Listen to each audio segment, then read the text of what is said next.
Right. ఇక్కడ బిఆర్ఎస్ పరిస్థితి ఏంటి? కేసీఆర్ గారి ఆరోగ్యం కావచ్చు, కేటీఆర్ గారి లీడర్షిప్ అవ్వచ్చు, ఇకపై ఆశ్లేష నక్షత్రం, కర్కాటక రాశి, అష్టమ శని ప్రభావం ఒకటి కేసీఆర్ గారి యొక్క జాతకంలో ఉంది.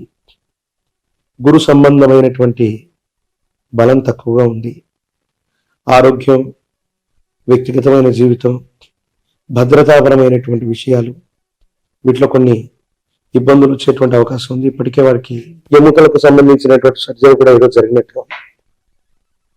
కేటీఆర్ గారి మృగశిర నక్షత్రం, సమీపమైనటువంటి భవిష్యత్తులో వారసత్వ రాజకీయాల్లో ఒక వ్యక్తి యొక్క పేరును నిర్ణయించగలిగితే బిఆర్ఎస్ భారత రాష్ట్ర సమితి మనుగడ అన్నటువంటిది బాగానే ఉంటుంది. కానీ కేసీఆర్ గారి యొక్క జాతకంలో మళ్ళీ ఆయన నేతృత్వంలోని బిఆర్ఎస్ ముఖ్యమంత్రి లేదా మళ్ళీ మూడోసారి ఆయన అధికారంలోకి వచ్చేటువంటి స్థితిగతులు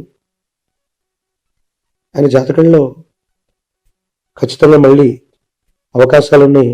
అంటే వచ్చే 5 ఏళ్లలో అని చెప్పలేం. ప్రస్తుతానికి రేవంత్ రెడ్డి గారి యొక్క నేతృత్వంలోని ఈ ప్రజాస్వామ్య వ్యవస్థలో సుస్థిరమైన ప్రభుత్వం ఉండాలని మనం కోరుకుంటున్నాం. కానీ ఏదైనా కారణాల వల్ల కేసీఆర్ గారి యొక్క నేతృత్వంలోని బిఆర్ఎస్ కానీ, కేటీఆర్ గారి యొక్క నేతృత్వంలోని బిఆర్ఎస్ కానీ ఈ 5 సంవత్సరాల్లో మళ్ళీ ఏదైనా అటువంటి అవకాశాన్ని చేజెక్కించుకునే అవకాశం ఉంది.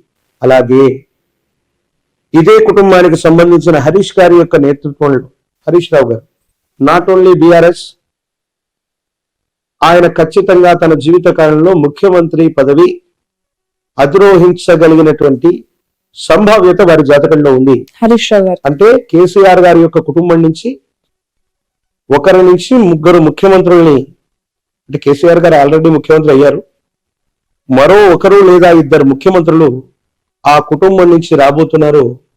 బిఆర్ఎస్ భవితవ్యానికి ఎటువంటి ఇబ్బంది లేదు. టిఆర్ఎస్ బిఆర్ఎస్ గా మారిందనో, బిఆర్ఎస్ టిఆర్ఎస్ గా మారిందనో ఇది జరుగుతుందని చాలా మంది మాట్లాడుకుంటారు, అది వేరే సంగతి. హరీష్ రావు గారు, కేటీఆర్ గారు భవిష్యత్తులో ముఖ్యమంత్రి స్థానాన్ని అధిష్ఠించగలిగిన స్థితిగతుల్లో ఉన్నారు. కానీ హరీష్ రావు గారు బిఆర్ఎస్ నుంచే ముఖ్యమంత్రి అవుతారని నేను చెప్పాను. అంటే ఆ పార్టీ నుంచి బయటకు వచ్చే అవకాశం ఉందంటారు. దేశ కాలమైన పరిస్థితులను బట్టి, అప్పుడున్న అవకాశాన్ని బట్టి బాంబు పేల్చారు ఇప్పుడు మీరు. యాక్చువల్లీ బిఆర్ఎస్ ముఖ్యమంత్రి అవుతారు కానీ బిఆర్ఎస్ నుంచి కారు. అది ఎందుకు అనవలసి వచ్చిందంటే కేసీఆర్ గారు భవిష్యత్తు వారసుడిగా కేటీఆర్ నే ప్రకటిస్తారు. ప్రస్తుతానికి ప్రధాన కార్యదర్శి అవ్వచ్చు, లేకపోతే అధ్యక్షుడి తర్వాత సమితి స్థానంలో కేటీఆర్ గారే ఉన్నారు.